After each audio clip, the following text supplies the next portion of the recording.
Welcome back, Math 111 students. I'm going to walk you through some sample problems from 7.2 notes, page 5. These are what I call reverse lookup problems. It says, find the z-score such that the area under the standard normal curve to the right is 67%. It says, hint, use complements.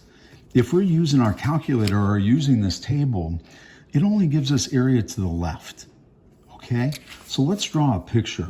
Remember, before I draw any pictures of these, I like to say the average in the middle on one of these standard normal curves is 0. 50% of the data will live to the right of that average, and 50% of it will live to the left. So if the percentage to the right is 67%, where should I draw that? I know I'm going to shade this area to the right, but 67% to the right, that's only 50. So I need to go some more. So now this shaded region, all of this, that represents 67% or 0.67. In order for us to look up what we need is we need the area to the left of that spot. So if 67% of the area is to the right, what percent of the area would be to the left? And that's where the complements come in. So if you have 1 minus 0.67, 1 minus the area to the right gives you the area to the left. And so the area to the left is 33%, or as a decimal probability-wise is 0.33. We want to find the z-score that corresponds to that area. Using our table, instead of looking the z-scores up and going to the body looking for the area, we have to do the exact opposite, okay, the inverse of that. We're looking in the body for a percentage of 33%. So 0.33, I hope you can see this on the video. I'm looking in this area and then find the closest one, and there's one that is exactly 0.33 right here. To find the z-score that corresponds to that probability, negative 0.4, that will give you to the nearest tenth, and that will give you to the nearest hundredth. That's how we had to do it in the old-fashioned times, okay? 0.44. That's a z-score now.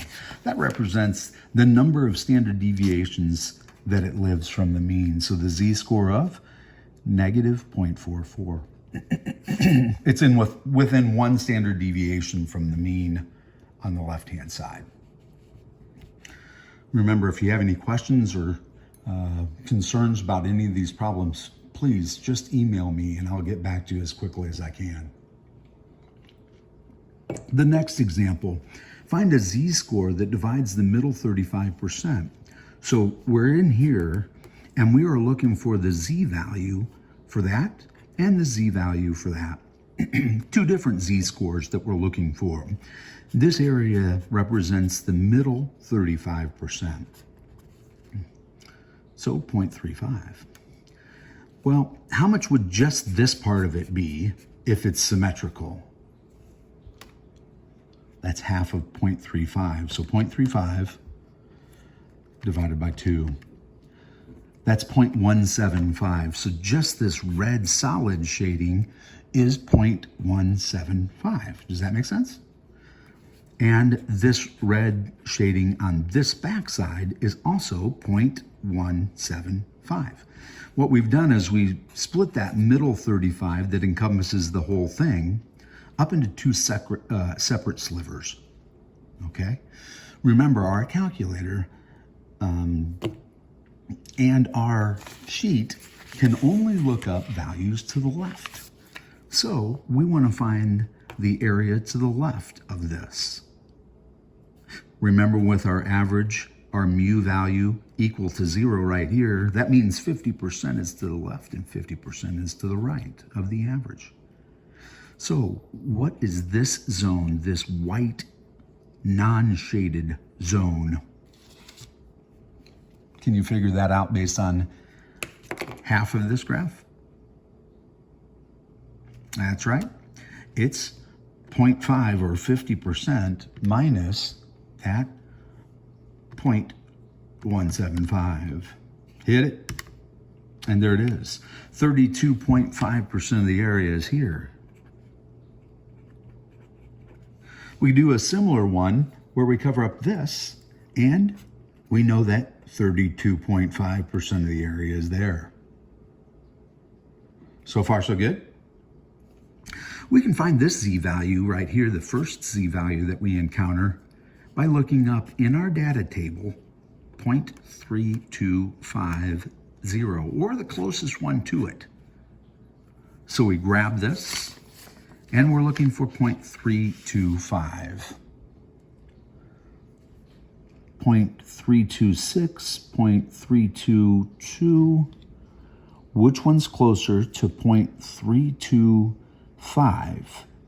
That one's only 14 ten-thousandths away, whereas this one, 22 ten-thousandths away. So here's our winner. Super duper close to the last problem, isn't it?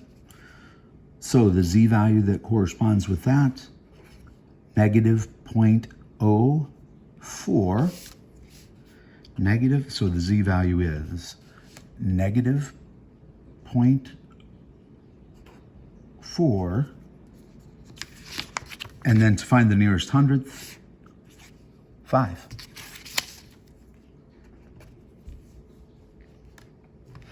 Now, the more you do, the better you'll get. But we have symmetry here, guys. And if we have symmetry here, and this is negative 0.45, it's below the average, guess what you think that z-score is going to be? That's right, positive 0.45. Let's find out for sure. Since our data table and our calculators, I'll show you that in a minute, can only find area to the left. Our calculators only find area to the left. Our table only finds the area to the left. We need to figure out what area is to the left of this missing z-value. Well, what's the probability of getting a value that's in that shaded zone? 50% all the way up to the mean, and then another 17.5%. So this time, instead of subtracting that 0.175, we are adding to get on the other side. 0.175. That's the value that I have to look up in my table. And remember, our z-values to the right of the mean are always going to be positive. If you look at this front page of our z-score table, these are all negative. So I'm never going to find 0.675 on that one. Turn the page. Let's try to find 0.675. 0.66665, 670, close. 0.675, 0.675. This one overshot by 22 ten-thousandths. This one's only 14 ten-thousandths away. Gosh, I hope you guys can see this. And there it is. The z-value that corresponds with that is 0.45. 0.45, just as we anticipated with symmetry. Now let me show you how your calculator can do these problems. We still have to draw a picture. We still have to find out what percent of the area is to the left of our z-value. But to find z-scores using a TI-36X Pro, you go into Shift, Data, or the Stats and Distribution menu. Go over to the normal distribution, and we want the inverse. We're looking for the z-value that caused 0.33 to be to its left. Once you choose the inverse, looking for z-values, we type in, well, look, my default was 0.5. What's the z-value when 50% of the area is to the left? What's the z-value right there at the mean? Let's find out. 0. The z-value at the mean is just like a number line. It's 0. Negative z-values will be to its left and positives to the right. Let's go back and do it again. Solve again. We don't want half of it. We want 0.3, I've forgotten already, 0.33. We want 33%. Accept the default for the average until we get into more specific applications. And the sigma value is also 1. Hit it. Negative 0.439. That rounds to negative 0.44. So that's how your calculator does example problem number 1. Example problem number 2. Hey, we have to still draw the pictures. We got to draw the pictures. We got to split that 35 up. We got to find the area to the left of 0.3250. So the area to the left of 0.3250. Here we go.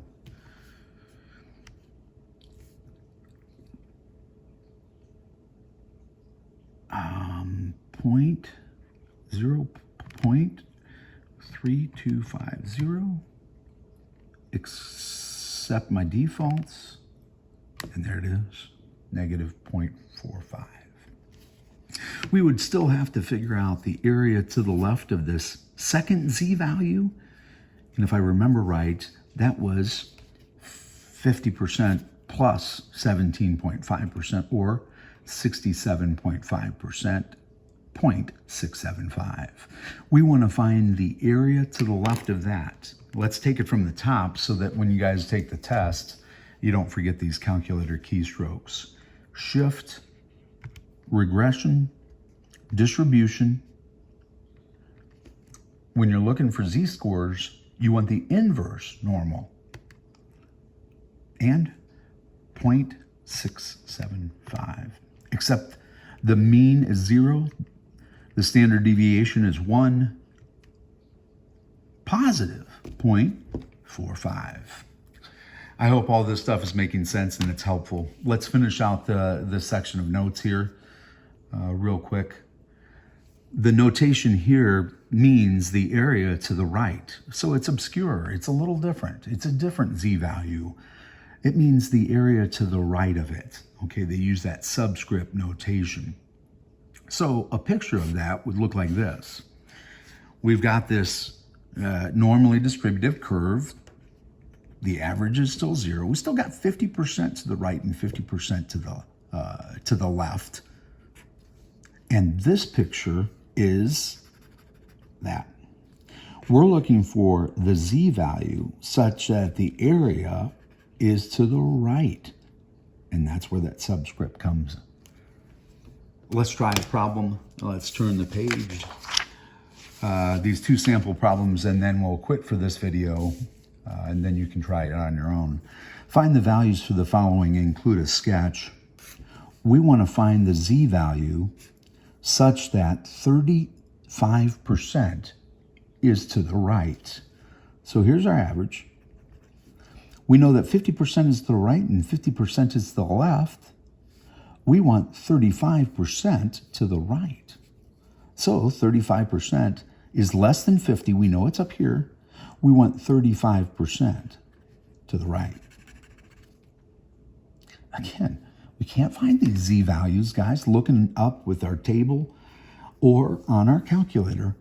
We're more interested in the area to the left because that's how our calculator works.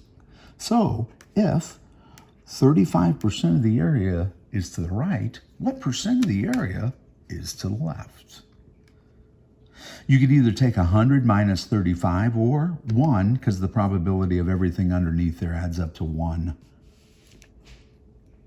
minus 0.35. 0.65. Shoot, you guys could have done that in your head. So we're looking for 65% of the area to the left. We can find that on the back page, or we can use our calculator. We want 65% of the area to be to the left. So here we go, the keystrokes. Shift, data. We want the distribution.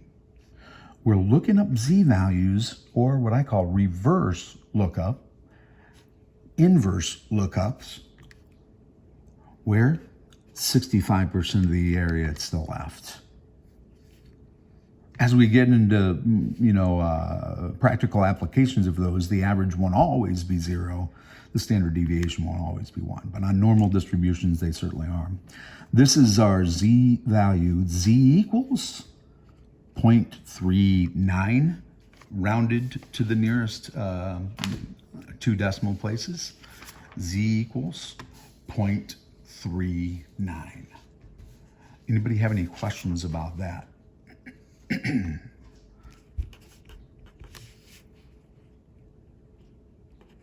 No questions? Okay. Let's finish this thing out. This means 15% of the area is to the right of this z-value. Let's draw a picture.